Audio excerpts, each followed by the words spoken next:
Mes chers frères et sœurs en Christ à travers le monde, que Dieu vous bénisse abondamment et puissamment au nom de notre Seigneur et Sauveur Christ Jésus, notre Seigneur infiniment glorieux, majestueux, magnificent, qui est assis à la droite de la majesté divine, qui intercède pour nous, notre grand médiateur auprès de Dieu le Père, qui est son Père et notre Père pareillement, notre grand médiateur, celui-là qui intercède pour nous, qui est notre avocat auprès du Père.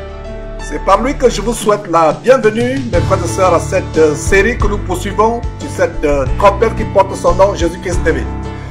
Nous avons commencé donc il y a quelques jours la série Tout ce que Jésus a enseigné. Et aujourd'hui, nous sommes à la partie 5. Nous allons voir comment Jésus nous a enseigné, comment il est venu pour les pécheurs, pas pour les gens justes. Alors, en introduction de cette série, tournez vos Bibles dans Matthieu chapitre 28, cette grande commission du Seigneur Jésus-Christ au verset 20. Alors Jésus dit ceci à ses disciples à partir du verset 19. Le Seigneur Jésus dit ceci à ses disciples: allez, faites de toutes les nations des disciples, les baptisant au nom du Père, du Fils et du Saint-Esprit. Verset 20. Et enseignez-leur à observer tout ce que je vous ai prescrit. Et voici, je suis avec vous tous les jours jusqu'à la fin du monde. Voilà donc la grande commission qui est derrière cette série, enseigner tout ce que Jésus a enseigné. Nous voyons comment cette commission de Jésus-Christ a deux parties. Verset 19, première partie, faites de toutes les nations des disciples, les baptisant au nom du Père, du Fils et du Saint-Esprit. Cette première partie de la commission est celle qui est la mieux accomplie à travers le monde. Et nous rendons grâce à Dieu pour toutes ces campagnes d'évangélisation à travers le monde, tous ces hommes de Dieu, ces pasteurs qui sont sur le terrain, dans les villes, dans les villages, prêchant la bonne nouvelle du Christ Jésus, faisant des disciples dans plusieurs régions de la terre. Mais la deuxième partie de cette commission, enseignez-leur à observer tout ce que je vous ai prescrit, est la partie où il n'y a pas le succès. C'est la partie où il n'y a pas le succès. C'est la partie où nous constatons que les disciples de Jésus-Christ ne sont pas suffisamment enseignés sur tout ce que le Seigneur Jésus-Christ a enseigné. Voilà donc cette deuxième partie de la commission. On ne voit pas beaucoup de succès à travers le monde, où les serviteurs du Seigneur Jésus-Christ n'enseignent pas véritablement aux chrétiens d'observer tout ce que Jésus a enseigné. D'ailleurs, en Matthieu chapitre 5, ce grand sermon de Jésus-Christ qui s'étend sur 3 chapitres, Matthieu chapitre 5, Matthieu chapitre 6 et Matthieu chapitre 7, le Seigneur Jésus, merveilleux, infiniment excellent, magnificent, dit ceci au verset 19. Celui donc qui supprimera l'un de ses plus petits commandements et qui enseignera aux hommes à faire de même, sera appelé le plus petit dans le royaume des cieux. Mais celui qui les observera et qui enseignera à les observer, celui-là sera appelé grand dans le royaume des cieux. Serviteur du Seigneur Jésus-Christ, cher homme de Dieu, veux-tu être grand dans le royaume de Dieu?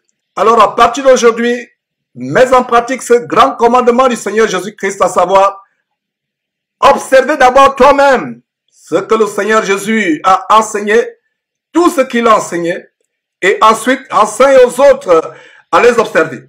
Et c'est ainsi que tu seras appelé grand dans le royaume des cieux. Non seulement tu entreras, non seulement tu y seras, mais tu seras appelé le plus grand, le plus grand. Alors mes frères, aujourd'hui nous poursuivons la 5e partie, tout ce que le Seigneur Jésus-Christ a enseigné. C'est tellement merveilleux de voir les grandes choses que le Seigneur Jésus a enseignées. Et pour cela, je vous prie de tourner vos Bibles dans Luc chapitre 5, nous allons voir une grande écriture du Seigneur Jésus-Christ. Nous voyons ceci à partir du verset 30. Les disciples de Jésus-Christ sont confrontés par les pharisiens. Au verset 30, nous pouvons lire ceci. Les pharisiens et les scribes murmurèrent et dirent à ses disciples, c'est-à-dire aux disciples de Jésus-Christ, pourquoi mangez-vous et buvez-vous avec les publicains et les gens de mauvaise vie? Verset 31. Jésus, prenant la parole, leur dit, ce ne sont pas ceux qui se portent bien qui ont besoin de médecins, mais les malades. Verset 32, je ne suis pas venu appeler à la repentance les justes, mais les pécheurs. Ce verset 32 est le sujet de notre 5e partie aujourd'hui. Jésus est venu appeler non les justes à la repentance, mais les pécheurs.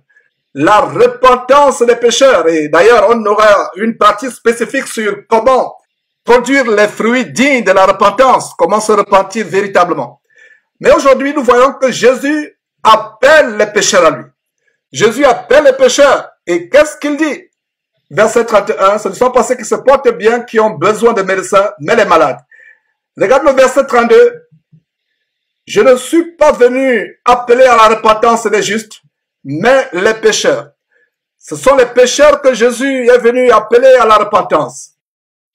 On peut lire ce récit similaire en Matthieu chapitre 9, du verset 12 au verset 13.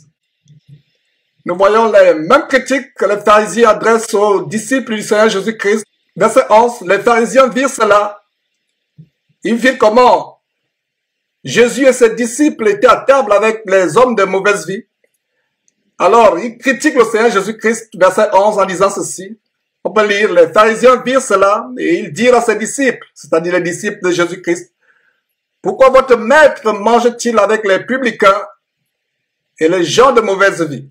Verset 12, ce que Jésus ayant entendu dit, ce ne sont pas ceux qui se portent bien qui ont besoin de médecins, mais les malades. Et d'ailleurs, on peut lire le verset 13, c'est une grande parole du Seigneur Jésus-Christ. Allez et apprenez ce que signifie, allez et apprenez ce que signifie, je prends plaisir à la miséricorde et non au sacrifice. Car je ne suis pas venu appeler des justes, mais les pécheurs. Une fois encore, le Seigneur Jésus dit qu'il est venu pour les pécheurs. Alors que toute personne qui suit cet enseignement comprenne que peu importe le nombre de péchés que vous avez commis, peu importe le nombre d'abominations, le nombre de choses terribles que vous avez commises, Jésus est venu pour vous appeler. Mon cher ami, toi qui suis cette émission aujourd'hui, Jésus est venu pour t'appeler. Peu importe les montagnes de péchés, peu importe tout ce que tu as pu commettre aux yeux des hommes, que tu sois le plus grand criminel du monde, que tu sois la plus grande prostituée, le plus grand menteur, le plus grand faussaire, le plus grand criminel, le plus grand sorcier, le plus grand homosexuel, Jésus est venu pour t'appeler. Il appelle ceux qui sont pécheurs. Il n'est pas venu pour les justes. Alors ne te dis pas, est-ce que Jésus peut véritablement me pardonner? Ne te dis pas, j'ai honte d'aller à lui. Ne te dis pas, j'ai peur d'aller à lui. La parole de Dieu déclare qu'il est venu appeler non pas les justes, non pas les justes, mais il est venu appeler les pécheurs. Ce sont les malades qui ont besoin de médecins. Ce ne sont pas ceux qui se portent bien qui ont besoin de médecins. Alors toi qui suis cette émission, sache que Jésus est venu pour t'appeler. N'aie pas peur d'aller à lui. N'aie pas peur d'aller à lui. N'aie pas honte d'aller à lui. Crie au secours. Il te délivrera de tes péchés. Peu importe les péchés que tu as commis. Peu importe l'abomination. Peu importe l'énormité des péchés que tu as commis. Jésus est venu pour te sauver. La raison pour laquelle Jésus est venu sur terre, c'est pour mourir sur la croix afin que toi, pécheur, tu sois délivré de tes péchés, que tu reçoives le pardon de tes péchés, la repentance, que tu confesses tes péchés, que tu te repentes. Se repentir signifie faire demi-tour, regretter amèrement ses péchés commis, avoir le cœur brisé par rapport aux abominations qu'on a commises par le passé, avoir le cœur meurtri par rapport aux choses horribles qu'on a commises par le passé, se tourner vers le Seigneur Jésus-Christ, le Fils de Dieu, crier à lui, implorer son secours et il te délivrera. Voilà donc comment nous voyons ici que Jésus est venu pour appeler non pas les justes, mais les pécheurs. D'ailleurs, c'est ce que Marc dit également. Dans Marc chapitre 2, nous pouvons voir au verset 17. Vous voyez, 3 évangiles dans la Bible, Matthieu, Marc, Luc, parlent de la même chose. Verset 17. Et c'est les mêmes critiques de la part des pharisiens, verset 16. Les scribes et les pharisiens, le voyant manger, c'est-à-dire voyant Jésus manger avec les publicains et les gens de mauvaise vie, dirent à ses disciples, Pourquoi mange-t-il et boit-il avec les publicains et les gens de mauvaise vie? Verset 17. Ce que Jésus ayant entendu, il a dit, ce ne sont pas ceux qui se portent bien qui ont besoin de médecins, mais les malades. Je ne suis pas venu appeler les justes, mais des pécheurs. Mon cher ami qui suit cette émission, parce que c'est par hasard que 3 évangiles parlent la même chose. Luc chapitre 5 verset 30 à 32, Matthieu chapitre 9 verset 12 à 13, Marc chapitre 2 verset 16 à 17. Parce que c'est par hasard. Le Seigneur Jésus est venu pour appeler les pécheurs. Voilà ce que nous devons enseigner. Jésus appelle les pécheurs. Jésus appelle les pécheurs à la repentance. Quand nous dénonçons des abominations telles que l'homosexualité, la sodomie, le lesbianisme, les gens nous traitent à tort. Ils nous accusent d'homophobie. Ils disent que nous sommes homophobes. La plus grande homophobie, c'est-à-dire la haine de l'homme, la plus grande homophobie, c'est de conduire les gens en enfer. La plus grande homophobie consiste à encourager les gens à aller vers la voie de la perdition, aller en enfer. Or, le plus grand amour, c'est de dire aux homosexuels, aux sodomites, aux lesbiennes, aux menteurs, aux voleurs, aux incestueux, aux faussaires, aux meurtriers, de se repentir, de venir à Jésus-Christ gratuitement, pour gratuitement recevoir le salut de leurs péchés. Voilà le message d'amour. Il n'y a pas un plus grand amour que de montrer aux gens la voie qui mène vers le ciel. Voilà comment Jésus nous enseigne à appeler les pécheurs. Il a dit, venez à moi, pécheurs, je suis venu pour vous. Venez recevoir la purification de vos péchés. Venez recevoir l'opportunité d'être une nouvelle créature, d'avoir une nouvelle vie. Venez à moi, courez vers moi. Voilà donc comment Jésus, dans 3 récits, 3 évangiles, appelle non pas les justes. Les justes n'ont pas besoin de Jésus-Christ. Si vous pensez que vous êtes juste, alors vous n'avez pas besoin de Jésus-Christ. Si vous pensez que vous êtes un homme qui n'a pas de péché, alors vous n'avez pas besoin de Jésus-Christ. Jésus-Christ est venu pour des personnes qui sont fatiguées de péché. Des personnes qui ont leur vie en horreur. Toi, mon frère, ma soeur, ou toi, mon ami qui suit cette émission, peut-être tu n'es pas content de te prostituer. Tu n'es pas content d'être homosexuel. Tu n'es pas content d'être voleur, d'être criminel. Tu fais ces choses, mais tu n'aimes pas ta vie. Si tu es honnête, tu me dirais que ce que tu es en train de dire est la vérité. Je pêche, je vole, je fornique, je vais avec les prostituées, je me prostitue, je fais les crimes rituels, je fais des mauvaises choses, mais je n'ai pas la paix. Le pécheur n'aura jamais la paix. Ceux qui se plaisent dans les péchés, ceux qui se plaisent dans les abominations, s'ils étaient sérieux, s'ils étaient honnêtes avec eux-mêmes, ils reconnaîtraient que ce que je dis est la vérité. Tous les crimes, les abominations, les mauvaises choses que vous pouvez faire à longueur de journée, mais quand vient le moment d'aller dormir, sous vos draps, sous votre couverture, vous n'avez pas de paix. Vous n'avez pas de paix. Votre conscience vous ronge. Et bien de fois, vous vous êtes posé la question, comment je peux me débarrasser du péché? Comment je peux être sauvé? Beaucoup de personnes qui pêchent, à un moment de leur vie, ont eu leur péché en horreur. Ils ont été dégoûtés par leur péché, mais ils ne savent pas comment se libérer du péché. La bonne nouvelle par rapport à cette 5e partie, à savoir Jésus appelle les pécheurs, la bonne nouvelle c'est que il n'y a aucun péché que le sang de Jésus ne puisse effacer. Il n'y a aucune souillure que le sang de Jésus ne puisse gommer. Il n'y a aucune iniquité, aucune abomination, aucun crime que le sang de Jésus ne puisse effacer. Il te demande tout simplement de venir à lui. Il t'appelle. Il te demande de venir à lui, de l'accepter comme ton Seigneur et Sauveur personnel, de l'accepter, de lui confesser tes péchés, afin que tu sois une nouvelle personne, débarrassée du fardeau de ces péchés, qui te rongent le cœur, qui te font perdre ta conscience, qui te donnent les insomnies, qui te donnent l'anorexie, le manque d'appétit. Un pécheur ne peut pas être heureux. Mes frères et sœurs, moi qui vous parle, je me suis vautré par le passé dans des péchés abominables. Et je peux vous confesser une chose, je n'avais jamais la paix.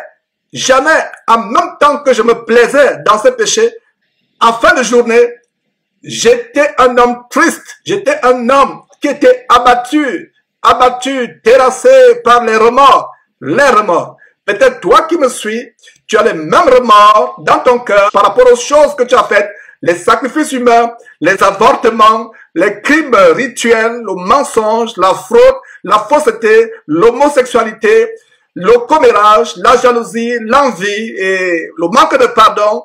Tous ces péchés, peut-être tu voudrais te débarrasser, tu as des remords dans ton cœur, tu as le cœur brisé par ces péchés, mais tu penses que Dieu ne peut pas te pardonner. Cesse d'avaler ce mensonge de Satan qui te fait croire que Dieu ne peut pas te pardonner. La raison pour laquelle Jésus est mort sur la croix, c'est pour des gens comme toi, dont je suis en train de parler maintenant, des gens qui sont fatigués de leur vie de péché. Jésus n'est pas venu pour les gens qui aiment leur péché, parce que Dieu est un Dieu d'amour. Le Fils de Dieu est venu pour délivrer ceux qui sont fatigués de péché, ceux qui ne peuvent pas se libérer de leur péché, ceux qui ne peuvent pas être affranchis de leur vie de péché, ceux qui, par leurs propres moyens, ont essayé de ne plus pécher, mais continuent à pécher, ils continuent à faire de mauvaises choses. Alors, si tu es parmi ces personnes, cette parole est adressée. C'est pas par hasard que tu es en train de suivre cette émission. Il n'y a pas de hasard avec Dieu. Alors, il est temps pour toi d'ouvrir ton cœur, de te confesser, d'appeler Jésus. Même si tu ne connais pas, même si tu n'as jamais entendu parler de Jésus, appelle-le au secours, dis Seigneur Jésus, toi que cet homme est en train de pécher actuellement, je vais te connaître, viens à mon secours, délivre-moi de ma vie de péché, délivre-moi de ma vie misérable, je ne peux plus supporter toutes ces abominations que je fais, tous ces crimes que je fais, ces crimes ignobles. Peu importe ce que tu as fait, même la bestialité, le sexe avec les animaux, il y a une nouvelle tendance où les prostituées vont avec les animaux, des choses terribles, d'autres font des sacrifices humains. Ils sont obligés d'aller dans les cimetières, aller vandaliser les cimetières pour retirer les ossements humains, des choses abominables. Peu importe ce que tu as fait, la liste est longue, interminable, peu importe ce que tu as fait. L'un des plus grands esclavages de notre temps, le plus grand esclavage de tous les temps, le plus grand esclavage de tous les temps, c'est l'esclavage du péché. Le péché rend esclave, le péché rend captif. C'est la raison pour laquelle le Fils de Dieu a délibérément, volontairement accepté de mourir sur la croix pour nous délivrer de l'esclavage du péché. Alors, lisons dans Jean chapitre 8, on va voir cela. Jean chapitre 8, verset 32. Ce verset qui est la devise de votre trompette Jésus-Christ TV. Vous connaîtrez la vérité et la vérité vous affranchira. Vous connaîtrez la vérité et la vérité vous affranchira. La vérité vous affranchit de quoi? La vérité vous affranchit de tout ce qui vous retient esclave, de tout ce qui vous a servi. De tout ce qui vous a servi. Alors, voyons le verset 34, toujours Jean chapitre 8, verset 34. En vérité, je vous le dis, leur répliqua Jésus, quiconque se livre au péché est esclave du péché. Quiconque se livre au péché, donc verset 34, en vérité, je vous le dis, leur répliqua Jésus, quiconque se livre au péché est esclave du péché. Voilà une merveilleuse révélation sur comment tout pécheur est esclave du péché. Vous ne pouvez pas pécher et être heureux. La plupart des pécheurs qui m'écoutent, sauf s'ils ont une conscience morte, sauf s'ils ont une conscience qui est enterrée, ensevelie, 3 mètres sous terre. Mais s'ils ont toujours leur conscience, ils comprendraient que la vie de péché n'est pas une vie agréable. C'est une vie pleine de remords. Vous vous masturbez, les secondes qui suivent, vous avez les remords, vous avez l'impression que vous êtes sale. Vous allez voler, vous jouissez les biens de votre rapine, de votre vol, mais quelques instants après, vous avez les remords. Vous tuez quelqu'un, quelques instants après, vous avez des remords. Vous mentez, vous faites la fraude, quelques instants après, vous avez les remords. Voilà comment Dieu nous a créés.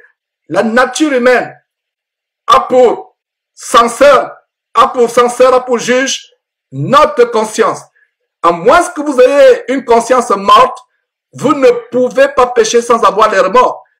Tout homme sur terre, s'il est honnête, me dirait qu'à un moment ou à un autre de sa vie, il a eu de terribles remords par rapport au péché. Vous vous engueulez avec votre épouse, vous rentrez tard dans la nuit étant ivre, vous battez votre épouse. Le lendemain matin, quand votre ivresse passe, vous avez des remords.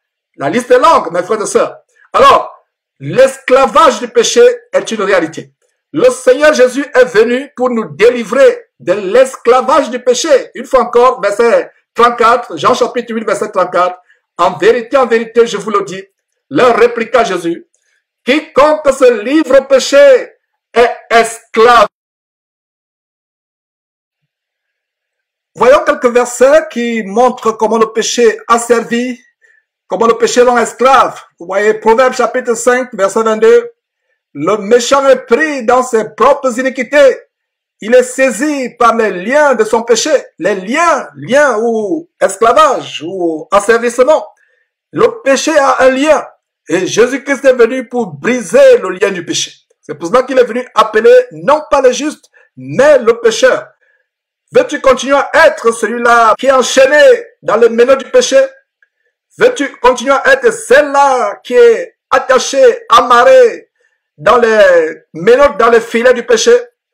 Le méchant ou méchante est pris ou prise dans ses propres iniquités. Il ou elle est saisi par quoi? Par les liens ou les attaches ou les amarres ou les menottes de son péché. Acte chapitre 8, verset 23. Et Pierre s'adressant à Simon le magicien qui voulait acheter les pouvoirs spirituels. Et c'est la même chose qui se passe aujourd'hui. Ces faux pasteurs que nous dénonçons qui achètent les pouvoirs occultes pour simuler les guérisons ou les délivrances. Donc voilà leur ancêtre Simon le magicien qui est confronté par Pierre, Acte chapitre 8. Et au verset 23, Pierre lui dit, après que Simon le magicien lui eut proposé de l'argent pour le pouvoir d'imposition des mains. Alors qu'est-ce que Pierre lui dit? Je vois que c'est-à-dire Simon le magicien, je vois que tu es dans un fiel amer et dans les liens de l'iniquité. Vous voyez comment la parole de Dieu s'accorde? Le même lien dans ce verset, les liens de l'iniquité, c'est le même lien, voilà, les liens de l'iniquité, les liens de péché. Le péché a un lien. Et le lien du péché, c'est pour vous attacher, pour vous retenir captif, afin que vous soyez jetés plus tard en enfer. La puissance du diable, c'est le péché. Le diable utilise le péché comme des liens, comme des menottes, comme des chaînes, pour vous attacher, pour vous amarrer, pour vous jeter plus tard en enfer.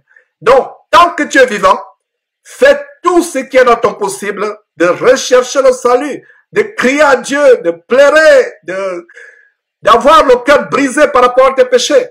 Dieu est près de ceux qui ont le cœur brisé, le cœur dans l'abattement.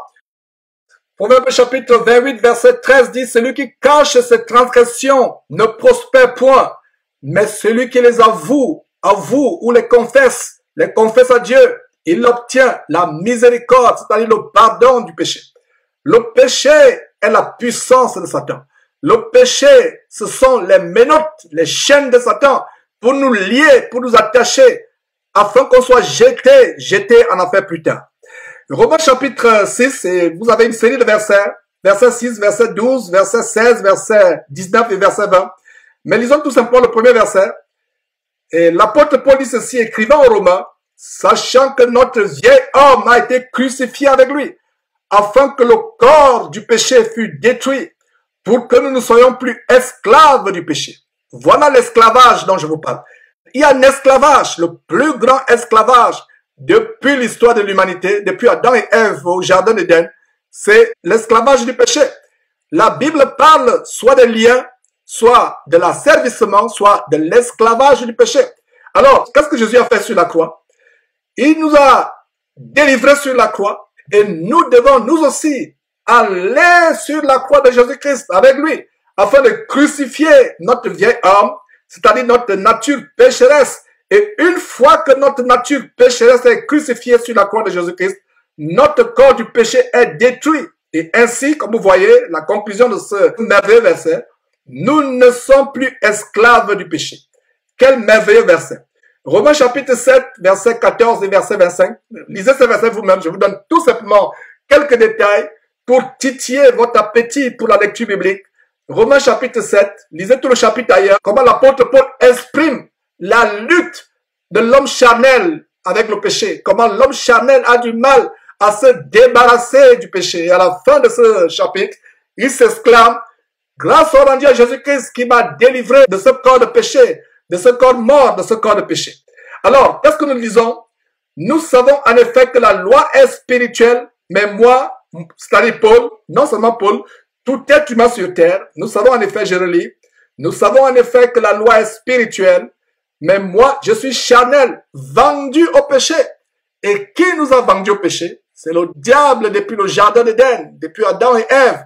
Nous avons été vendus au péché, vendus pour être esclaves au péché.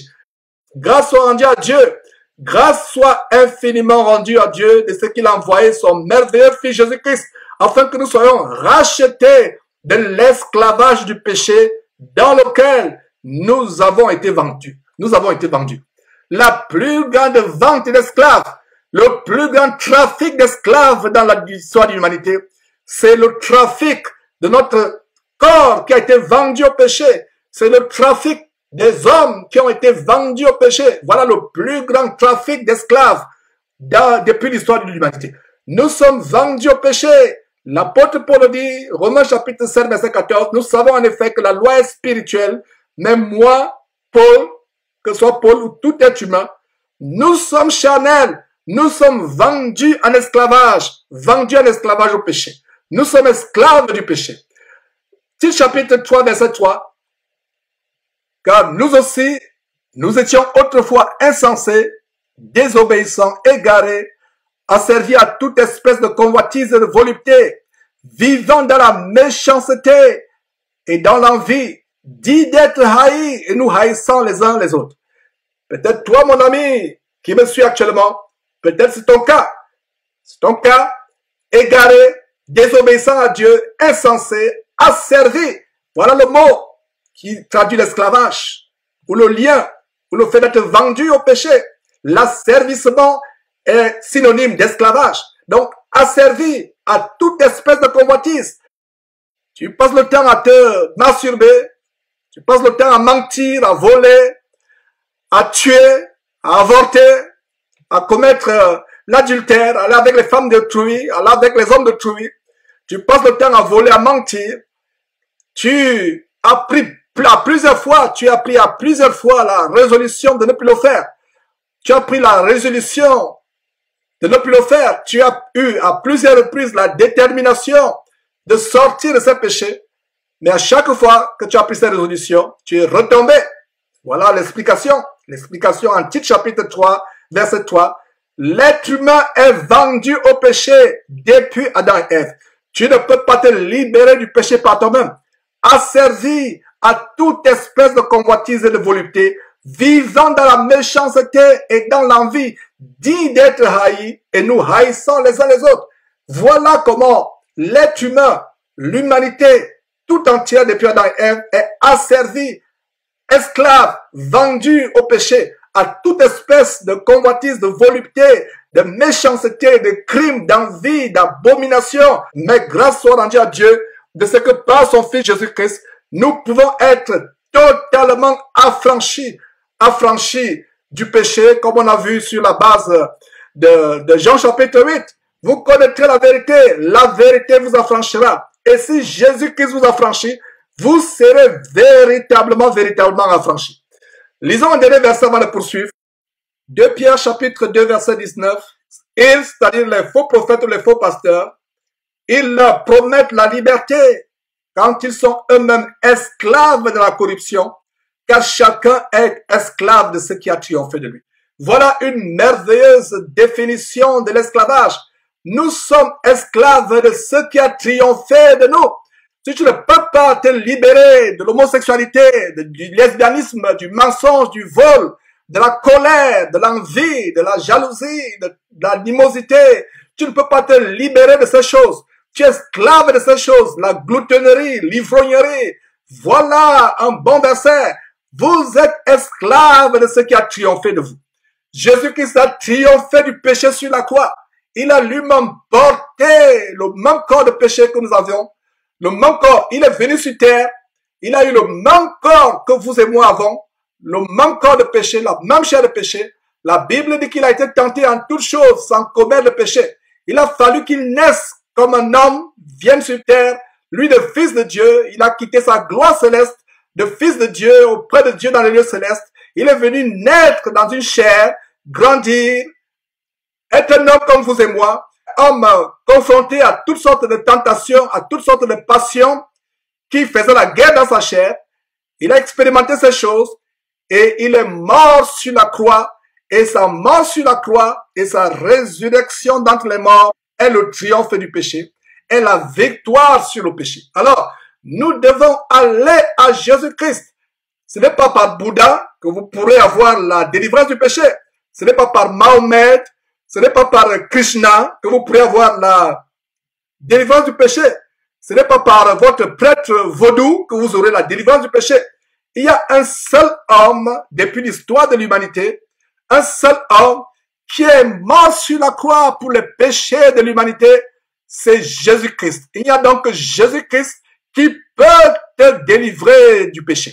Tes pèlerinages à la Mecque, tes pèlerinages au Vatican ou à Lourdes, tes pèlerinages, peu importe là où tu fais tes pèlerinages, la seule manière d'être délivré du péché, c'est venir à Jésus-Christ. Seul Jésus-Christ te délivre du péché.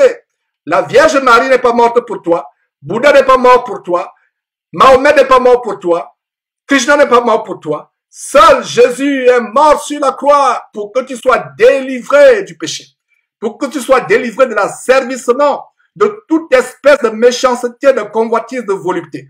Pour que tu ne sois plus esclave de la corruption, selon 2 Pierre chapitre 2 verset 19 qui dit que chacun est esclave de ce qui a triomphé de lui.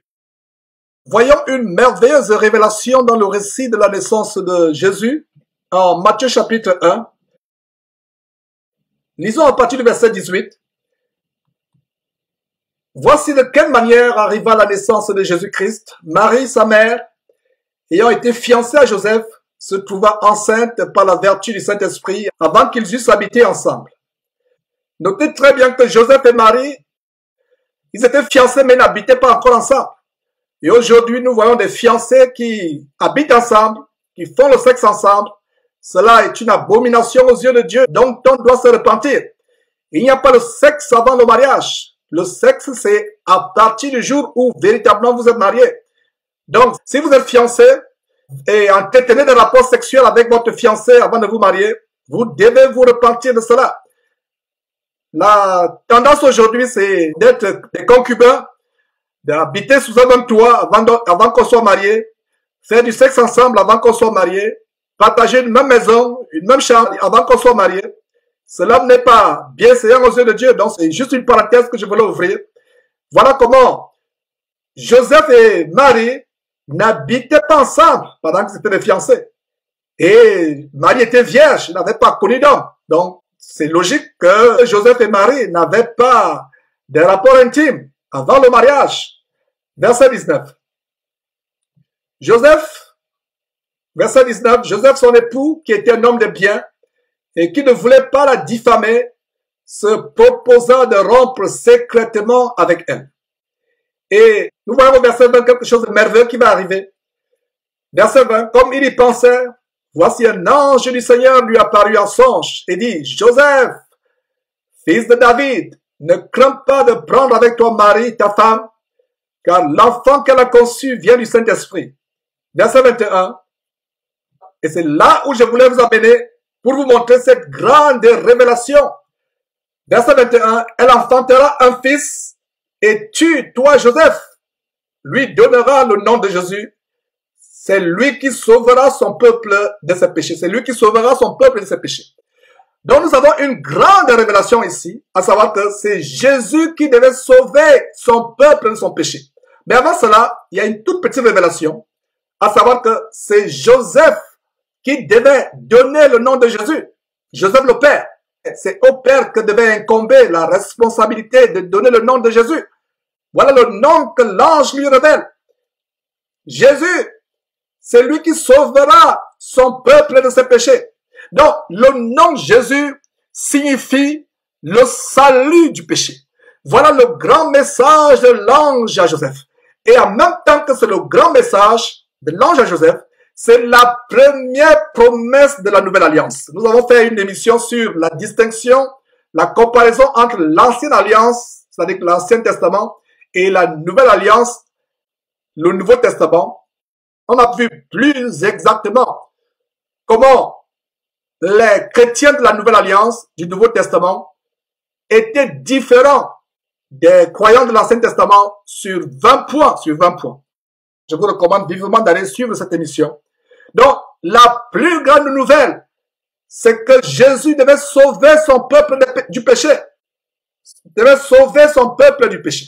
Voilà la signification du nom de Jésus. Donc, quand vous prononcez le nom Jésus, sachez que c'est délivrance du péché. À partir d'aujourd'hui, quand vous dites Jésus, sachez que vous avez dit délivrance du péché.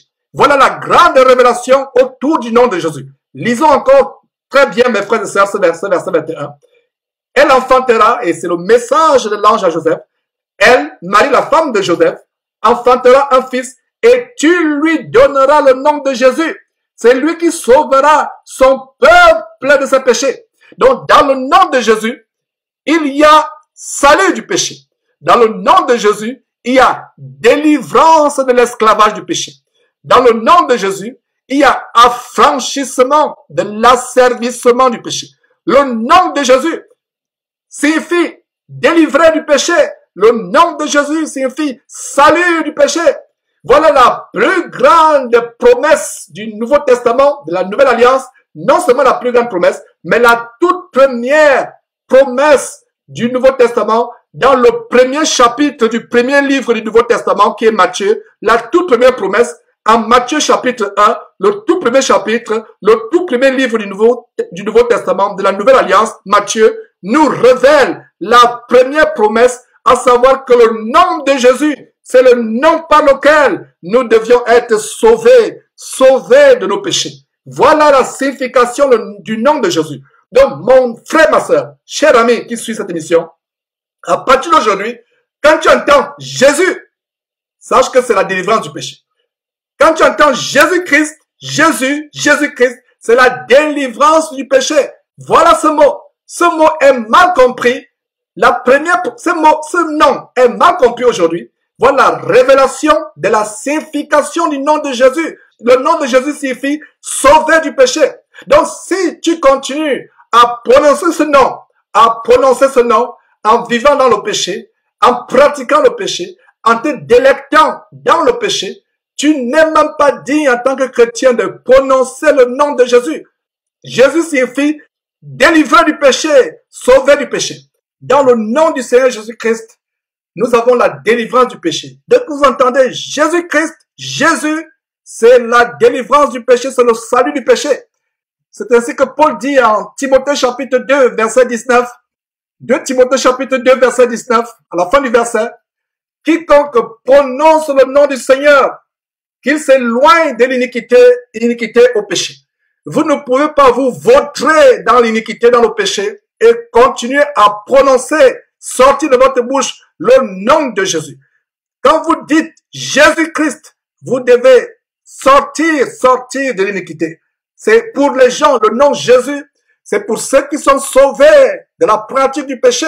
C'est ceux qui sont sauvés du péché. C'est ceux qui ont pris la résolution d'être rachetés dans la Jésus-Christ, la résolution dans la Jésus-Christ pour le rachat de leur péché et qui sont détournés de leur vie passée. Donc le nom de Jésus signifie délivrer du péché. Délivrer du péché. C'est le salut du péché. D'ailleurs, nous avons aussi cela en Actes chapitre 2, le tout premier sermon qui a été prononcé après la réception du Saint-Esprit, le jour de la Pentecôte, le jour de la naissance de l'Église, épouse de Jésus-Christ, quand le Saint-Esprit a été reçu par ses disciples qui étaient assemblés dans la chambre haute, ils ont reçu le Saint-Esprit et dans ce grand discours, voilà ce que Pierre dit. Nous arrivons au verset 20. Pierre dit, alors, quiconque invoquera le nom du Seigneur sera sauvé. Voilà la révélation. Le nom du Seigneur Jésus, le nom du Seigneur Jésus signifie salut du péché. Salut du péché. Et c'est la même chose que Paul plus tard, écrivant en Romains chapitre 10, au verset 13 va dire la même chose, car quiconque invoquera le nom du Seigneur sera sauvé de quoi? Du péché. Il ne sera pas sauvé de la pauvreté. Il ne sera pas sauvé de la maladie. Il ne sera pas sauvé des malédictions ancestrales. Il sera sauvé d'abord et principalement du péché. Voilà la première révélation voilà la première révélation de la Nouvelle Alliance, le tout premier livre du Nouveau Testament de la Nouvelle Alliance, le tout premier chapitre parle d'une révélation incroyablement grande, à savoir que Marie devait enfanter un fils et Joseph devait lui donner le nom de Jésus. C'est lui qui sauvera son peuple du salut. Voilà pourquoi ce nom, Jésus, c'est la voie du salut. Donc, dans le nom de Jésus, il y a la délivrance du péché. Voilà une très très grande révélation, à savoir que Jésus est venu pour nous sauver du péché. Voilà la plus grande révélation. Il n'est pas venu pour que nous soyons riches, pour que nous ayons les grands ciels, pour que nous vivions comme des rois sur terre, pour que nous ayons toutes les richesses sur terre, pour que nous soyons comme des princes, comme des nobles sur terre. Non, Jésus est venu principalement, uniquement pour mourir sur la croix afin que nous soyons sauvés du péché. Et pour que Jésus-Christ nous sauve véritablement du péché, il a fallu qu'il s'identifie lui-même au péché et qu'il prenne corps avec le péché, Il y a un détail tellement important dans la généalogie de Jésus-Christ qui nous montre comment Jésus s'est identifié avec les pécheurs. Et en conseil, mes frères et sœurs, quand vous lisez le Nouveau Testament, faites attention à la généalogie de Jésus-Christ. Beaucoup de personnes ont lu le Nouveau Testament en parcourant rapidement la généalogie de Jésus. Nous allons voir des grandes révélations à travers la généalogie de Jésus-Christ. Tout dans la Bible a une importance. Rien n'est au hasard dans la Bible. Même les généalogies, vous allez dans un livre que beaucoup de chrétiens trouvent ennuyeux, comme le livre de Nombres, où on fait le dénombrement des enfants d'Israël, ou le livre de Chroniques, qui parle aussi de la généalogie. Beaucoup de chrétiens trouvent que c'est des livres ennuyants. Rien n'est ennuyant dans la parole de Dieu. Dieu sait pourquoi il a mis tous ces versets dans ces 66 livres de la Bible, de Genèse, chapitre 1, verset 1, Apocalypse, chapitre 22, verset 21. Donc, dorénavant, quand vous lirez la généalogie de Jésus-Christ, vous ferez attention. Les chrétiens ne devraient pas négliger ce récit sur la généalogie du Seigneur Jésus, parce qu'il contient des révélations extraordinaires. Il y a 4 femmes qui sont mentionnées dans cette généalogie, et chacune de ces femmes a une triste histoire, une histoire abominable qui est attachée à son nom. Commençons par la première femme, Tamar. Qu'est-ce que nous lisons au verset 3? Judas engendra de Tamar, Pharès et Zara. Pharès engendra Esrom, Esrom engendra Aram. Donc, voilà la première femme, Tamar. Il est dit que Judas engendra Pharès et Zara de Tamar. Voilà la signification. Judas engendra de Tamar.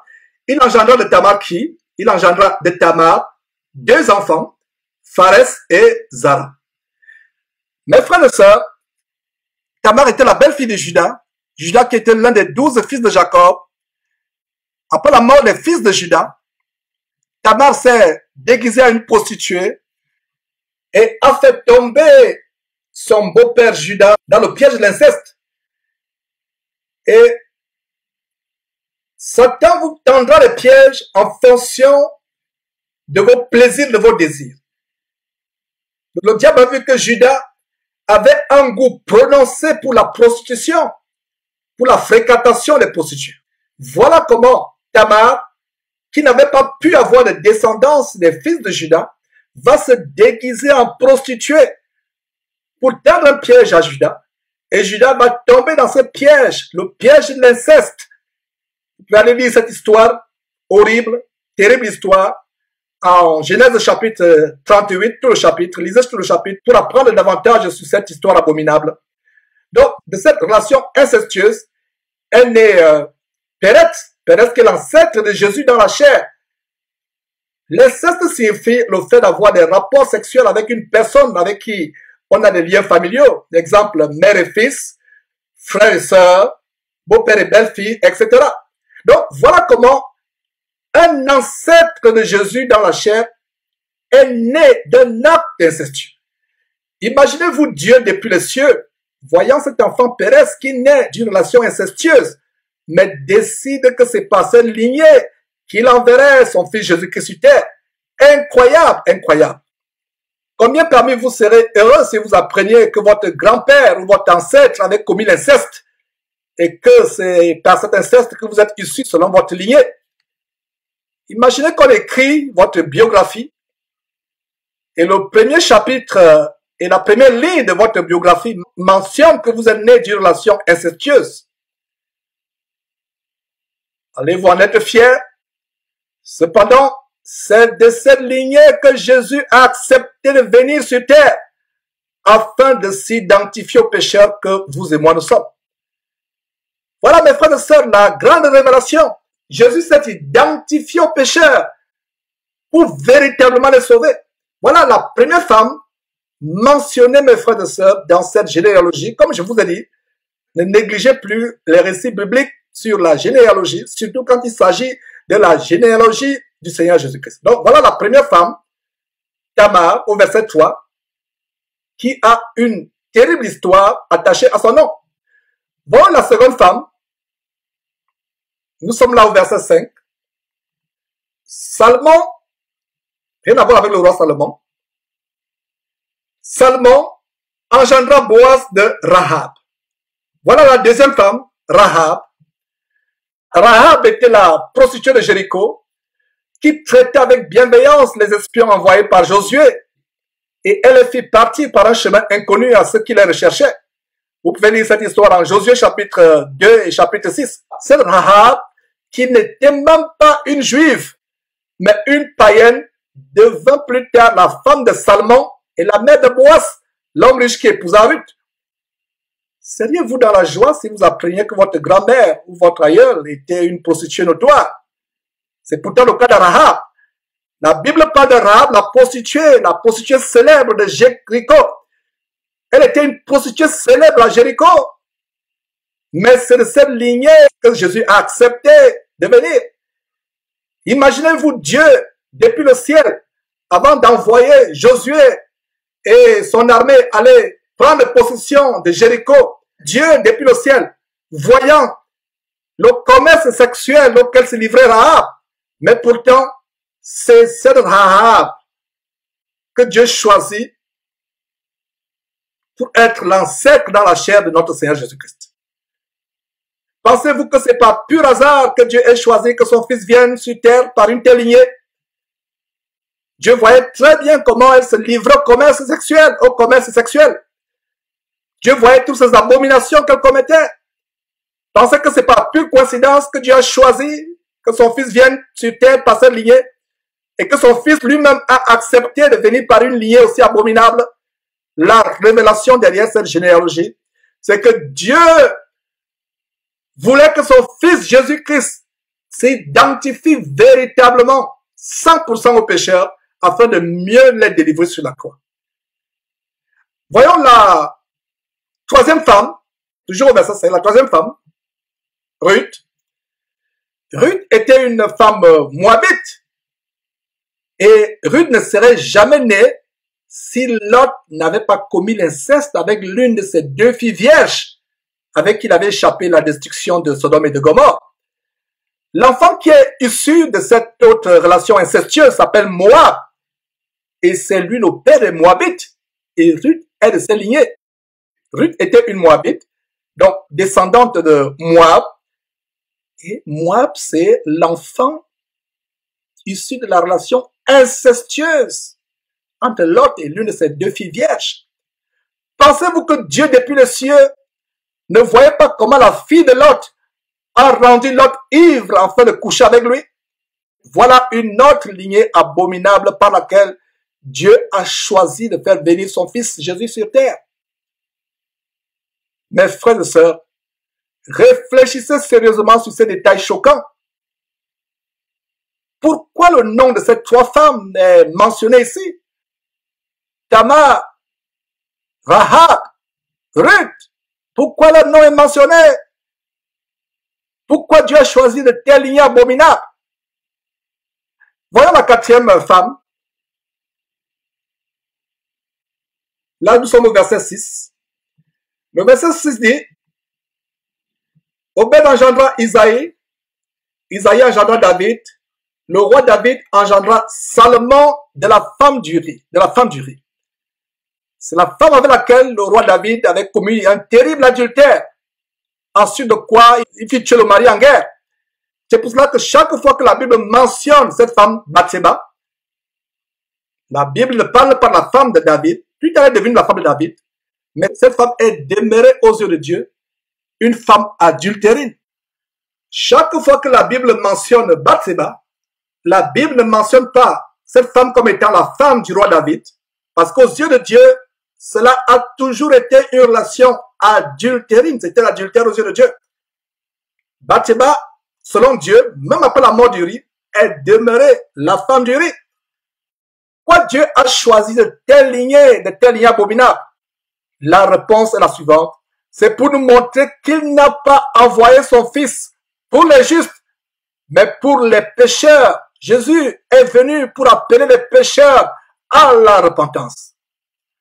Que tous ceux qui proclament l'évangile la proclament selon ce schéma que je suis en train de vous montrer, à savoir que Dieu a fait venir son fils Jésus-Christ d'une lignée dont il ne pouvait pas humainement se glorifier afin de s'identifier aux pécheurs. Voilà pourquoi Dieu a décidé que Jésus vienne par de telles lignées abominables et son fils a accepté. Rappelez-vous que la Bible dit qu'il a été obéissant jusqu'à la mort sur la croix. C'est le même modèle d'obéissance que nous devons suivre. Voilà. Jésus est venu d'une lignée dont il ne pouvait pas humainement se glorifier. Mon frère, ma sœur, n'aie plus jamais honte s'il y a quelque chose d'abominable dans ta lignée. Ce qui compte pour toi aujourd'hui, c'est que tu sois une nouvelle créature en Jésus-Christ, sauvé du péché. Aujourd'hui, on voit dans nos sociétés et nos cultures, on voit les gens se vanter d'être le petit-fils ou le descendant d'une grande sommité, d'un noble ou d'un héros, ou d'un grand politicien, d'un grand sportif. Vous voyez comment dans la lignée de Jésus, il y a au moins 4 abominations. Voilà comment cette généalogie, la généalogie de Jésus-Christ, nous enseigne la première grande leçon du Nouveau Testament, à savoir l'humilité du Seigneur Jésus-Christ que nous devons imiter. Nous devons tous l'imiter. Humilions-nous et dépouillons-nous de toute vaine gloire que nous pouvons tirer de notre généalogie. Donc, s'il y a un sujet de honte dans votre généalogie, vous ne devez plus avoir honte. Vous avez pour exemple Jésus-Christ que lui-même est venu d'une lignée dont il ne pouvait pas se glorifier. Il y a même un nouveau dada que certains ont de nos jours, à savoir rechercher auprès des compagnies spécialisées en généalogie s'il n'y a pas un homme ou une femme célèbre dans leur lignée. Mes frères, voilà un exemple que nous avons ici. Terminons cet enseignement par Matthieu chapitre 3. Nous allons voir un grand détail au sujet du baptême du Seigneur Jésus. Matthieu chapitre 3, versets 1 à 8. On peut lire ceci. En ce temps-là, parut Jean-Baptiste prêchant dans le désert de Judée. Il disait, repentez-vous car le royaume des cieux est proche. Jean est celui qui avait été annoncé, verset 3, par Isaïe. Le prophète lorsqu'il dit, c'est ici la voix de celui qui crie dans le désert. Préparez le chemin du Seigneur, aplanissez ses sentiers. Verset 4, Jean avait un vêtement de poil de chameau et une ceinture de cuir autour des reins. Il se nourrissait de sauterelles et de miel sauvage. Verset 5. Les habitants de Jérusalem, de toute la Judée et de tout le pays des environs du Jourdain se rendaient auprès de lui. Verset 6. Et confessant leurs péchés, ils se faisaient baptiser par lui dans le fleuve du Jourdain. Voilà un détail tellement important dans le baptême. Un détail qui est contraire aux pratiques rituelles et anti-bibliques des baptêmes aujourd'hui. Les gens vont se baptiser sans se repentir de leurs péchés. Alors que le véritable baptême, c'est d'abord la confession de vos péchés à Dieu et la repentance, la décision de faire demi-tour, de changer de cap, de renoncer à votre vie passée de péché. Donc, avant d'être baptisé, ils venaient confesser leurs péchés, verset 6 à nouveau, et confessant leurs péchés, ils se faisaient baptiser par lui dans le fleuve du Jourdain. Donc, les gens venaient en foule. En foule. Ils se bousculaient pour venir se baptiser. Verset 7. Mais, voyant venir à son baptême beaucoup de pharisiens et de sadducéens, il leur dit, race de vipères, qui vous a appris à fuir la colère à venir. Verset 8. Produisez donc du fruit digne de la repentance. Et nous allons au verset 13 pour voir comment Jésus lui-même est venu pour se faire baptiser. Voilà une autre grande révélation par rapport à la mission de Jésus-Christ, nous sauver du péché. Et pour véritablement nous sauver du péché, il a fallu que Jésus s'identifie aux pécheurs. Alors, verset 13, alors Jésus vint de la Galilée au Jourdain vers Jean pour être baptisé. Verset 14, mais Jean s'y opposait en disant, c'est moi qui ai besoin d'être baptisé par toi et tu viens à moi. Verset 15, Jésus lui répondit, laisse faire maintenant, car il est convenable que nous accomplissions ainsi tout ce qui est juste. Et Jean ne lui résista plus. Mes frères et sœurs, nous avons vu au verset 7 comment les gens se rendaient auprès de Jean-Baptiste pour se faire baptiser, mais avant cela, ils devaient confesser leurs péchés. Alors, nous voyons le Fils de Dieu lui-même s'avancer pour se faire baptiser. La question qu'on va se poser, mais pour quel péché venait-il se baptiser? Il n'avait pas commis de péché. Aucune souillure n'était à lui. Un homme qui est né sans aucune souillure, aucune iniquité n'était en lui, aucun péché n'était en lui. Pourquoi venait-il se baptiser? Il est intéressant de voir comment Jean-Baptiste avait bien discerné que Jésus n'avait pas besoin d'être baptisé. C'est pour cela que Jean-Baptiste va s'opposer en disant, c'est moi plutôt Jean-Baptiste qui ai besoin d'être baptisé par toi et toi tu viens à moi. Donc il est intéressant de voir comment Jean-Baptiste avait bien discerné dans toute cette foule. Cette foule. Et d'ailleurs, il a traité certaines personnes de cette foule, race de vipères. Alors, pourquoi Jésus tenait à se faire baptiser? Puisqu'il n'avait commis aucun péché et il n'y avait pas en lui le moindre mal, la moindre iniquité. Il est né très saint. Il était très saint toute sa vie. Vous pouvez voir d'ailleurs ce que l'ange a dit à Marie en Luc chapitre 1 verset 35. Le saint enfant qui naîtra de toi sera appelé fils de Dieu, le saint enfant. Donc Jésus est né saint enfant. Il a grandi un saint homme. Il est mort sur la croix étant un saint homme. Alors, pourquoi un saint homme tenait-il à se faire baptiser, n'ayant commis aucun péché, aucun mal? Il n'y avait aucune souillure en lui. Il n'y avait aucune tâche. Même pas la moindre souillure en lui. Alors, pourquoi tenait-il à se mettre dans ses rangs? Pourquoi devait-il se mettre dans ce rang de pécheur, ce rang de race de vipères qui allait se faire baptiser? On peut voir Jésus, le charpentier, un juif, comme tout autre juif, habillé simplement comme tout le monde, en train de s'avancer dans ce rang pour être baptisé, dans cette foule, dans ce rang pour être baptisé, comme tout le monde. Personne dans cette foule ne savait qui il était. Et pour ceux qui le connaissaient, c'était tout simplement le fils de Joseph, un charpentier. Imaginez-vous les pensées qui pouvaient se bouleverser à ce moment dans la tête de Jésus, comme il s'avançait. attendant son tour d'être baptisé. La Bible ne dit-elle pas qu'il a été tenté en toutes choses et les premières tentations du diable viennent dans les pensées? Imaginez-vous les pensées du genre, les gens vont te voir dans ce rang, ils te prendront pour un pécheur alors que tu n'en es pas un. Tu ne mérites pas d'être parmi ces races de vipères, ces gens qui vont se baptiser.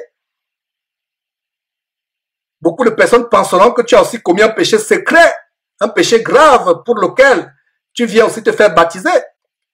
Ton témoignage et tes enseignements plus tard pourront être incompris et négativement reçus. Mais rien de cela n'a ébranlé le Seigneur Jésus. Dieu son Père lui avait ordonné d'aller se faire baptiser pour s'identifier aux pécheurs. Et Jésus avait obéi sans regimber, sans suivre ses propres raisonnements. Et si Jésus nous avait consulté, vous et moi, au sujet de son baptême, nous lui aurons conseillé de ne pas y aller, de ne pas se rabaisser au rang de vil pécheur, au rang de race de vipères qui allait se baptiser. Nous lui aurons dit, Seigneur, tu n'as pas besoin d'être baptisé, car tu es pur, tu es saint, tu es fils de Dieu, ayant la plénitude de Dieu en toi à 100%. Ceci n'est pas pour toi, mais ce baptême est pour les pécheurs. Seigneur Jésus, n'y va pas.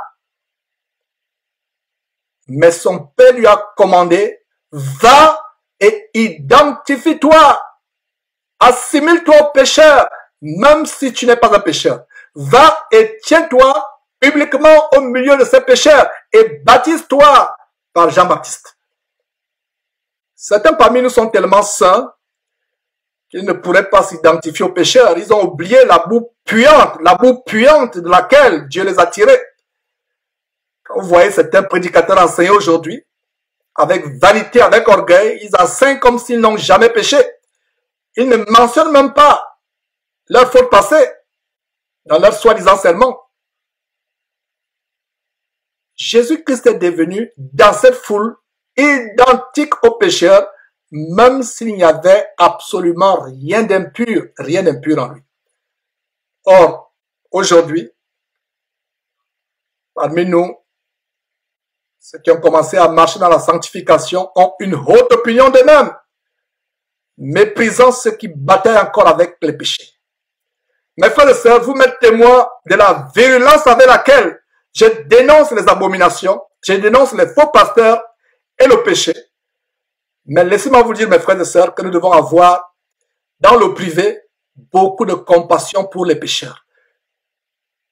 Nous qui avons la foi, qui avons compris beaucoup de choses, il n'est pas dit que nous devons tolérer les égarements, les péchés, mais nous devons avoir beaucoup de compassion, beaucoup d'amour, user de patience pour ceux qui veulent véritablement sortir de l'esclavage du péché.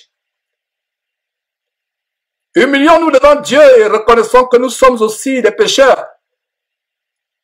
Parce que si quelqu'un dit qu'il n'a pas péché, c'est un menteur. Même si nous ne péchons plus volontairement, il peut arriver que nous péchons même involontairement. Nous devons nous humilier devant Dieu et reconnaître que nous sommes sauvés par la grâce de Dieu et que ce n'est pas par notre propre mérite. Nous devons reconnaître que nous ne sommes pas meilleurs que les autres chrétiens, même si apparemment les faits montrent le contraire. On voit comment Jésus insiste devant Jean-Baptiste, lui disant qu'il faut qu'il accomplisse ce qui est juste. Et ce qui est juste pour Jésus, c'est de toujours faire la volonté de son Père. Mes frères et sœurs, c'est un plaisir de vous partager cette 5e partie sur la série Tout ce que Jésus a enseigné. La 5e partie sur les 100 qui devront compléter cette série, à savoir prêcher aux pécheurs la repentance. Appeler les pécheurs à la repentance, appeler les pécheurs à venir à Jésus-Christ, afin qu'ils soient sauvés de l'esclavage du péché. Mes frères, plaise à Dieu, nous continuerons dans les jours à venir avec la 6e partie de cette série. Vous connaîtrez la vérité vous affranchira. Ne manquez pas de vous abonner à notre chaîne YouTube Jésus-Christ TV, en cliquant sur le bouton s'abonner, juste au bas de la fenêtre de cette vidéo. Ainsi, vous recevrez automatiquement nos nouvelles vidéos, et vous ne raterez aucune.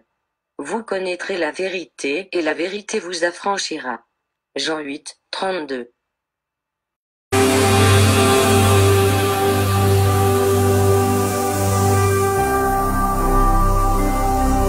Jésus-Christ TV, vous connaîtrez la vérité et la vérité vous affranchira.